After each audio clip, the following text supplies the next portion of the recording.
नमः संस्कृताय। विषय Sanskrit.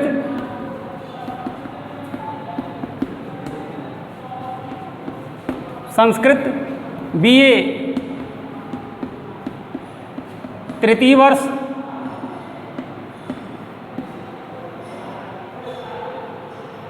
Shri Vishwanath group of institution Kalan Sultanpur, Sanskrit भाग, डॉक्टर लाल बहादुर सहायक प्रोफेसर।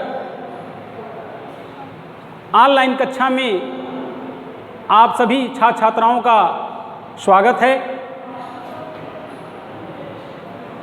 विशेष या इधर उधर न जाकर, औपचारिकताओं पर न जाकर मैं सीधे अपने विषय सब्जेक्ट संस्कृत पर आता हूँ। प्यारे बच्चों, जो मुझे क्लास विभागाध्यक्ष के द्वारा जो दिया गया है या जो निर्देशित किया गया है वो है बीए तृतीय वर्ष, बीए संस्कृत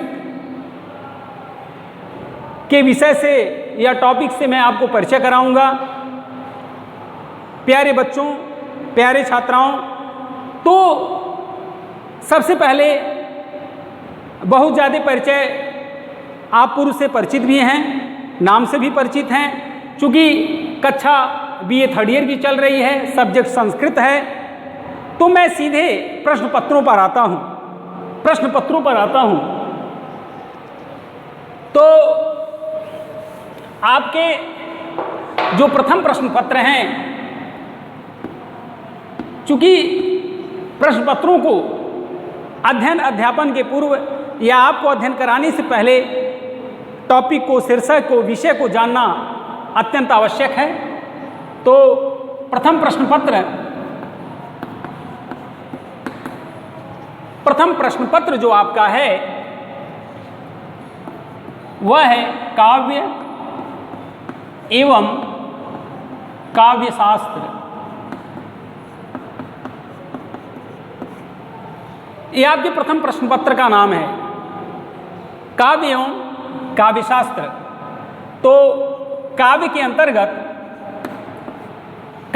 अंतर्गत जो आप अध्ययन करेंगे या विश्वविद्यालय के द्वारा जो निर्धारित सिलेबस है, आदि कवि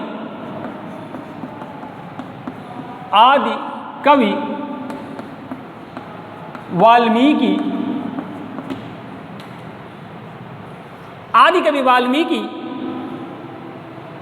द्वारा रचित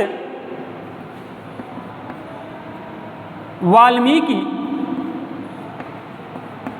रामायण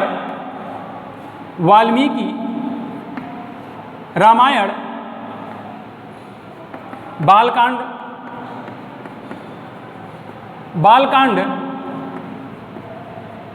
प्रथम सर्ग, ये काव्य के अंतर्गत है। आदि कवि वाल्मीकि द्वारा रचित, जैसा आप जानते हैं, वाल्मीकि जो रचित है वाल्मीकि रामायण का बालकांड प्रथम सर्ग का अध्ययन आप करेंगे। और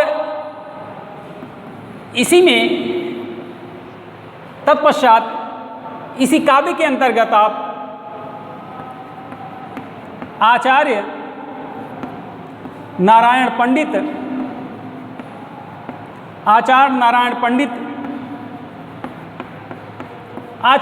पंडित द्वारा रचित ग्रंथ है हितोपदेश।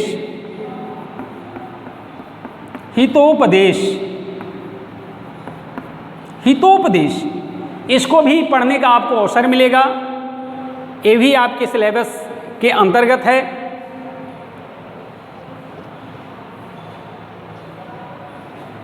तत्पश्चात काव्य शास्त्र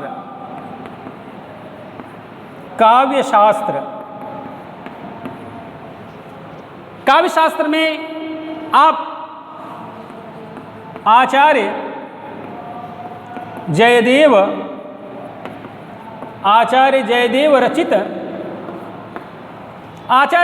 रचित जो ग्रंथ है, जो पुस्तक है, चंद्रालोक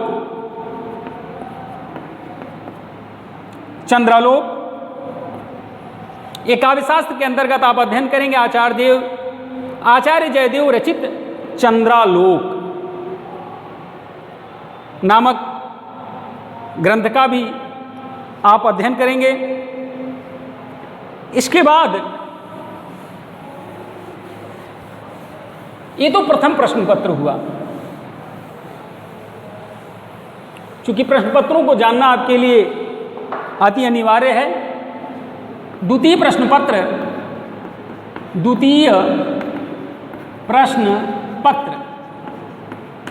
सेकेंड पेपर है आपका। द्वितीय प्रश्न पत्र में जो द्वितीय प्रश्न पत्र का नाम है व्याकरण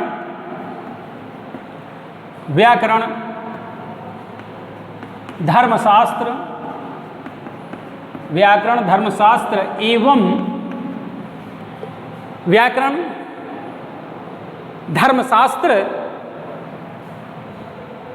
धर्मशास्त्र एवं भाषा विज्ञान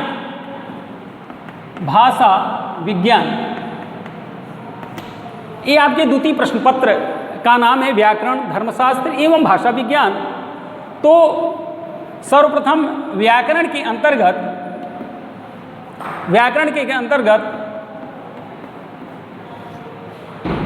आप स्त्री प्रत्यय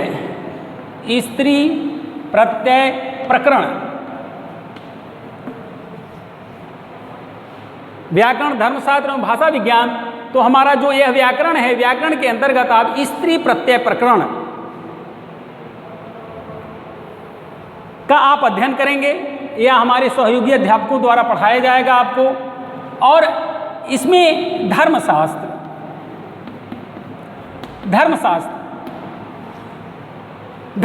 के अंतर्गत हमारे कुछ बच्चे जानते होंगे, आपका मनुस्मृति आता है। मनुस्मृति द्वितीय अध्याय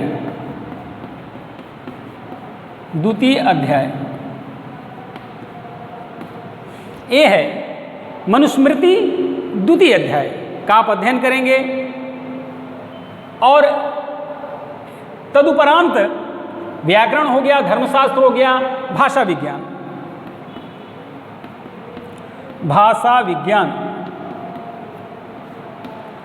विज्ञान के अंतर्गत आप भाषा की परिभाषा, भाषा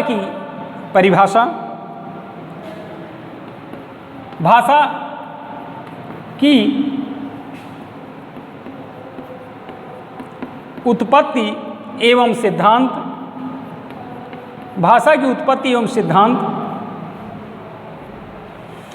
की परिभाषा से संबंधित आपको अध्ययन कराया जाएगा। भाषा की उत्पत्ति कैसे हुई है, उसके सिद्धांतों से आपका परिचय कराया जाएगा। और वैदिक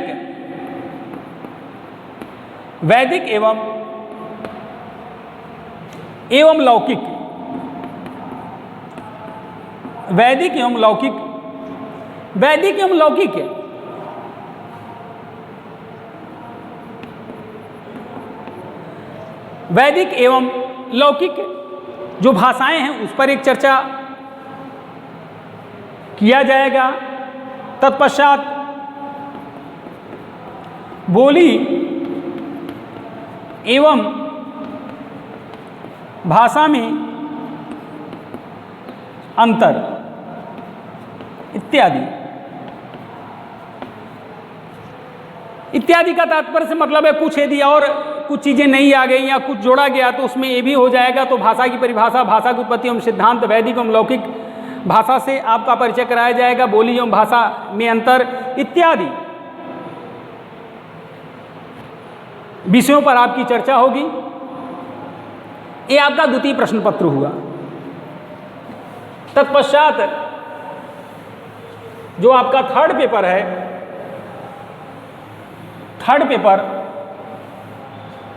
जिसको मुझको पढ़ाना है या जिसको मैं पढ़ाऊंगा, आपका तृतीय प्रश्न पत्र तृतीय प्रश्न पत्र का नाम है दर्शन एवं संस्कृति। दर्शन एवं संस्कृति, ये थर्ड पेपर है, तृतीय प्रश्न पत्र है आपका। इसमें एक जो टॉपिक आपका दर्शन है, तो दर्शन के अंतर्गत आप क्या पढ़ेंगे? ईशा वास्यो प नि शद, ईशावास्योपनिषद, यह ईशावास्योपनिषद आपका यजुर्वेद का 40वां अध्याय है। फिलहाल इस पर हम चर्चा करेंगे। इसमें चूंकि हमें प्रश्न पत्रों के बारे में जानना अति आवश्यक है, तत्पश्चात तर्क संग्रह, ईशावास्योपनिषद, तर्क संग्रह और श्रीमद् भगवद गीता, श्रीमद् भगवद गीता का द्वितीय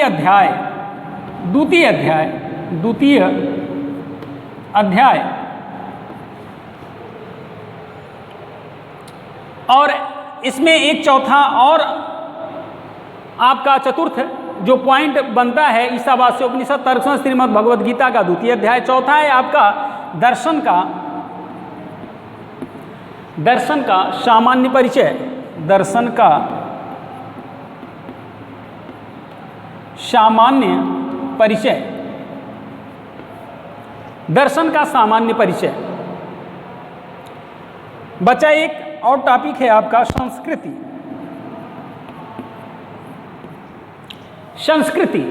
एक टॉपिक और है आपकी संस्कृति। संस्कृति के अंतर्गत आप जो निर्धारित सिलेबस है उसमें आप पढ़ेंगे संस्कार, जो 16 संस्कार होते हैं, जो 16 संस्कार होते, संस्कारों का पर एक चर्चा होगी। और उसके बाद वर्णाश्रम व्यवस्था,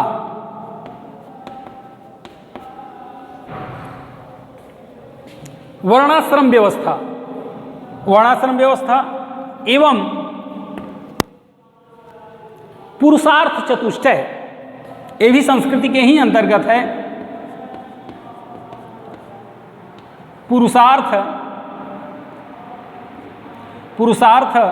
चतुष्टय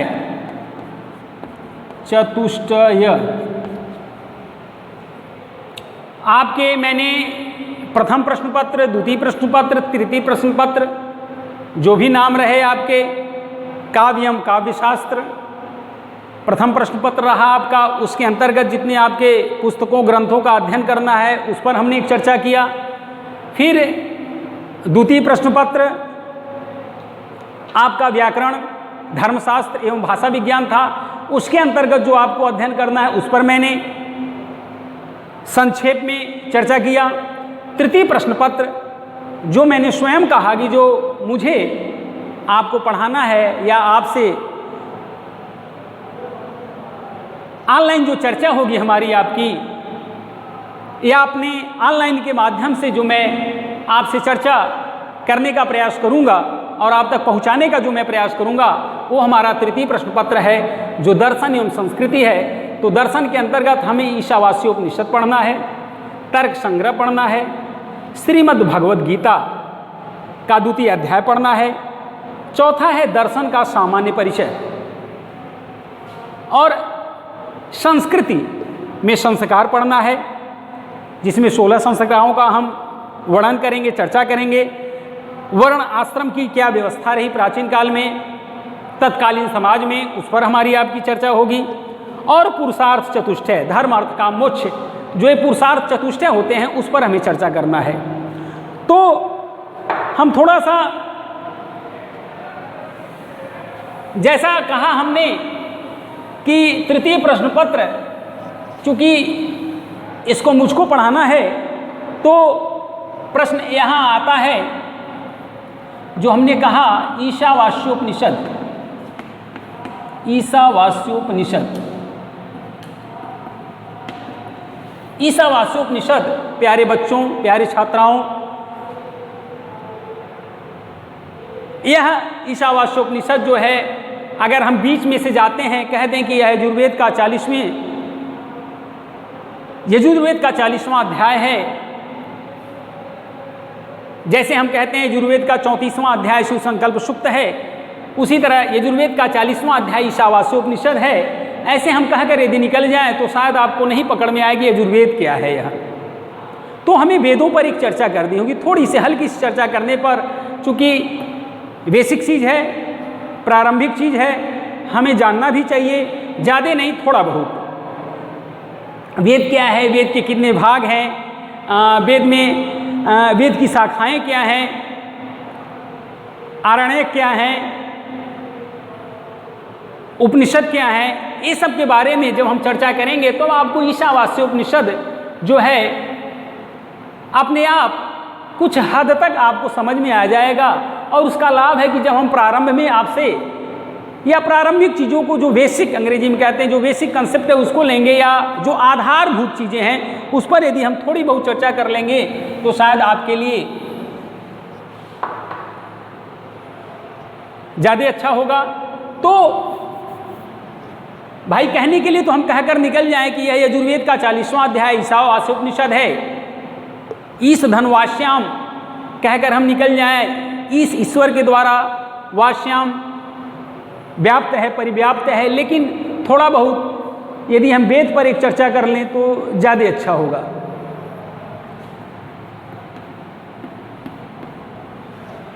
चूँकि हमें पढ़ाना है ईशावास्योपनिषद, इसलिए थोड़ी बहुत चर्चा हम वेद पर करके ही जाएंगे उस पर, चूँकि हमें पढ़ाना है पुस्तक ईशावास्योपनिषद। उसमें 18 मंत्र होते हैं, 18 मंत्रों पर हम आप एक चर्चा करेंगे, व्याख्या विस्तृत पूर्वक चर्चा होगी।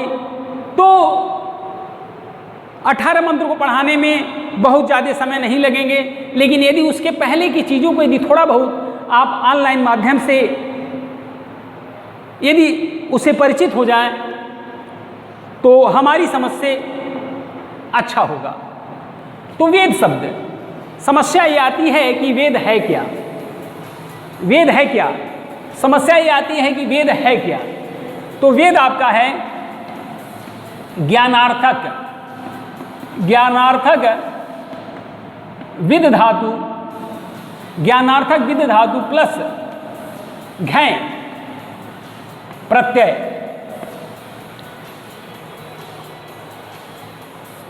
प्यारे छात्राओं, वेद पर जाने का मेरा यही कारण है, कम से कम आप जानें।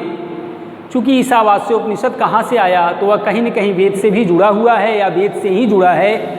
तो आप कभी कभी बच्चे सुनकर कि वेद है क्या, संस्कृत ठीक है आप पढ़ रहे हैं, कुछ जानते हैं कि मैं संस्कृत पढ़ रहा हूँ, लेकिन उसी में जब वेद की बातें आती हैं तो आप कहते हैं अरे वेद क्या है, ये कुछ नहीं है वेद। ये देख रहे हैं, अगर हम महावैयाकरण पाणिनि को याद करें या उन पर चर्चा करें तो उन्होंने बड़ा अच्छे ढंग से उनके ग्रंथों, पुस्तकों, उनके व्याकरण के बारे में अध्ययन करने के तत्पश्चात बड़ा अच्छे ढंग से इसकी व्युत्पत्ति निकल आती है कि ज्ञानार्थक विद धातु प्लस घै प्रत्यय, ज्ञानार्थक विद धातु प्लस घै प्रत्यय से मिलकर के वेद शब्द का निर्माण होता है।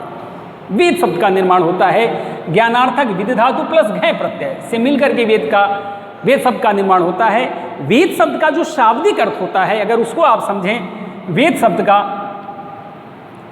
जो शाब्दिक अर्थ है, वेद शब्द का जो शाब्दिक अर्थ है वह क्या है, ज्ञान की राशि, ज्ञान की राशि, या यूं कह लीजिए ज्ञान का संग्रह ग्रंथ, ज्ञान का संग्रह ग्रंथ, या यूं कह लीजिए ज्ञान का भंडार, ज्ञान का भंडार। सोचिए, व्युत्पत्ति के तत्पश्चात हमें इसका शाब्दिक अर्थ स्पष्ट हो जाता है कि चूंकि जानने के अर्थ में ही एक ज्ञानार्थक लिखा हुआ है, जिस चीज़ को जाने, जिसके द्वारा हम ज्ञान प्राप्त करें, कह रहे हैं ज्ञानार्थक विद धातु, या धातु विद है, विद धातु जानने के अर्थ में, अघ प्रत्यय मिलकर के वेद बनता है। उसका शाब्दिक अर्थ है ज्ञान की राशि, ज्ञान का संग्रह ग्रंथ, ज्ञान का भंडार। आप सोचिए कि जो ज्ञान की बातें हो रही, बार बार ज्ञान, कितना वृहद है यह ज्ञान। यह जो ज्ञान शब्द, इतने से ही पता चल जाता है कि वेद है क्या, ज्ञान, बस और कुछ नहीं। वेद क्या है, ज्ञान। यानी जितनी भी चीज़ें हमारे वैदिक वांग्मय में भरी पड़ी हैं, सब सारी चीज़ें क्या हैं, टोटल जितनी चीज़ें हैं, चाहे वह आध्यात्मिक चीज हो, चाहे भौतिक चीज हो, चाहे प्रकृति हो, चाहे ईश्वर हो, चाहे नाना प्रकार की वस्तु हो, पदार्थ हो, जो भी हो, और उचित अनुचित की बात हो, सही गलत की बात हो, धर्म अधर्म की बात हो, सारी चीज़ें जो भी हम आप अपने जीवन में सोचते हैं, विचारते हैं, जो भी हम अपने व्यवहार में करते हैं, वो सारी चीज़ें हमारी वेद में पड़ी हुई हैं। और हम वेद का इसीलिए शायद हमें लगता है जो हमारे ऋषि मनीषी रहे होंगे उनका नाम ऐसा रखा वेद, और वेद का अर्थ ही होता है ज्ञान। सबसे बड़ी बात है, सारणाचार्य का नाम यदि आपने सुना होगा, अच्छा लगता है। आचार्य सायण कह रहे हैं, वे कहते हैं, आचार्य सायण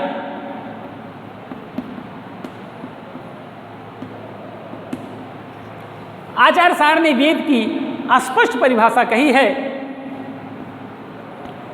इष्ट प्राप्त्य निष्ठ, इष्ट प्राप्ति निष्ठ परिहार योर, इष्ट प्राप्ति निष्ठ परिहार योर लौकिक मुपायम, इष्ट प्राप्ति निष्ठ परिहार योर लौकिक मुपायम यो ग्रंथो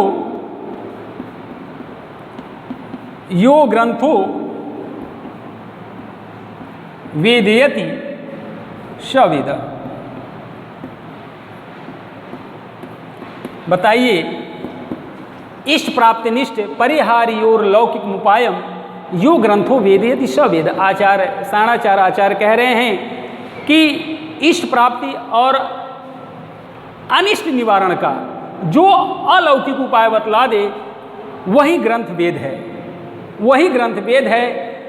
वेद कहिए या वही ज्ञान है जो हमें इष्ट प्राप्त और अनिष्ट निवारण का। अब इष्ट प्राप्त अनिष्ट में ढेर सारी चीज़ें आती हैं। अगर व्यवहारिक चीज़ में देखा जाए, हम अपने दिनचर्याओं में देखें, हम अपने बोलचाल में देखें, हम अपने प्रवृत्तियों के बारे में सोचें, तो कह सकते हैं कि वेद वह है जो हमें उचित अनुचित का भेद बतलाए, वेद वह है जो हमें ज्ञान का भेद बतलाए, वेद वह है जो हमें आचार विचार की बातें बतलाए, वेद वह है जो हमें बुरे मार्गों से बचाता है, और वेद वह है जो हमें नूतन मार्गों को दर्शाता है। वेद वह है कि हमें, कह लीजिए ऐसे भी कहिए कि वेद जब ज्ञान हो गया, तो ज्ञान अगर व्यवहारिक चीज़ देखा जाए तो वेद वह है जो हमें नाना प्रकार की बुराइयों से बचाता है और नाना प्रकार की अच्छाइयों से परिचय कराता है। व्यवहारिक चीज़ अगर इस तरह से वेद के बारे में हम सोचे तो कहने का मतलब स्पष्ट हो जाता है कि वेद है क्या, कुछ नहीं है। वेद का तात्पर्य होता है ज्ञान। चाहे जितना हम ज्ञान उससे अर्जित कर लें, अध्ययन अध्यापन के द्वारा, अपने व्यवहार में उतार करके, पठन पाठन के द्वारा, चर्चा पर चर्चा के द्वारा। अब इसके बाद चूंकि ये तो उसकी व्युत्पत्ति और परिभाषा हो गया, और वेद ये भी आपसे कोई पूछ सकता है बेटा इतना तो बता दिए, फिर ऋषियों के द्वारा जो वेदों का विभाजन हुआ है वे कितने प्रकार के हैं या कै वेद होते हैं। तो उसमें वेद चूंकि 4 होते हैं। ऋग्वेद, सेकेंड है आपका यजुर्वेद, ऋग्वेद यजुर्वेद, तीसरा है सामवेद, ऋग्वेद यजुर्वेद सामवेद, चौथा है अथर्ववेद। ये है आपका ऋग्वेद यजुर्वेद सामवेद अथर्ववेद। अगर इन वेदों पर अभी हम विस्तृत चर्चा ना करके कम से कम यदि हम इनके ऋषि का नाम जान जाएं, इनके देवताओं का नाम जान जाएं, चर्चा तो बृहद है लेकिन फिलहाल संक्षेप में ऋषि, देवता, ऋत्विक, जो शायद महत्वपूर्ण भी है आपके ज्ञान नॉलेज के लिए। थोड़ा बहुत भी अगर कोई वेद जानता है तो नहीं कुछ करेगा तो वेद की परिभाषा, व्युत्पत्ति, ये भी आपसे चर्चा करेगा कि बेटा वैदिक सुसंग्रह पढ़ते हो या हम जो पुस्तक पढ़ाने वाले थे ईशावास्य उपनिषद, ये कहाँ है, थोड़ा सा हमें संक्षेप में वैदिक वांग्मय के बारे में बताइए। तो ऋग्वेद, चूँकि अभी इसकी जो व्याख्या है ऋग्वेद, यजुर्वेद, सामवेद, अथर्ववेद, ये तो बृहद है, लेकिन इसके पहले थोड़ा सा ऋग्वेद के जो ऋषि हैं उनका नाम आता है पैल ऋषि। जो ऋग्वेद के ऋषि हैं वे पैल हैं और यजुर्वेद के ऋषि जो हैं वह शम्पायन हैं। ज्ञान के लिए भी ठीक है, आपके सिलेबस के लिए, आपके कंपटीशन के लिए।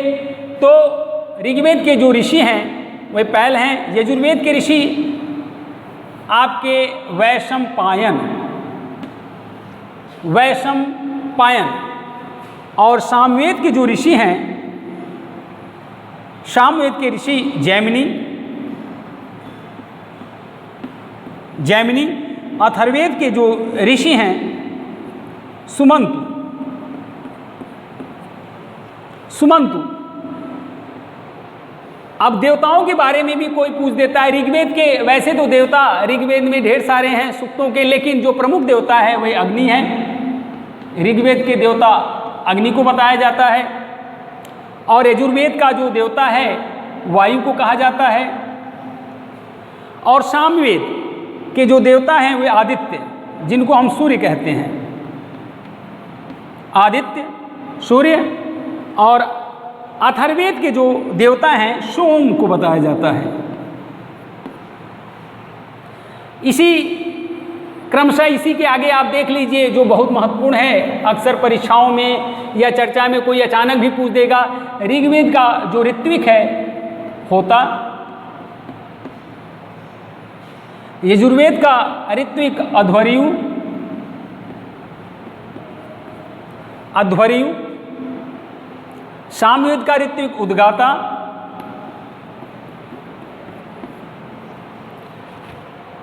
अथर्ववेद के जो ऋत्विक हैं जिनको कहा जाता है ब्रह्मा।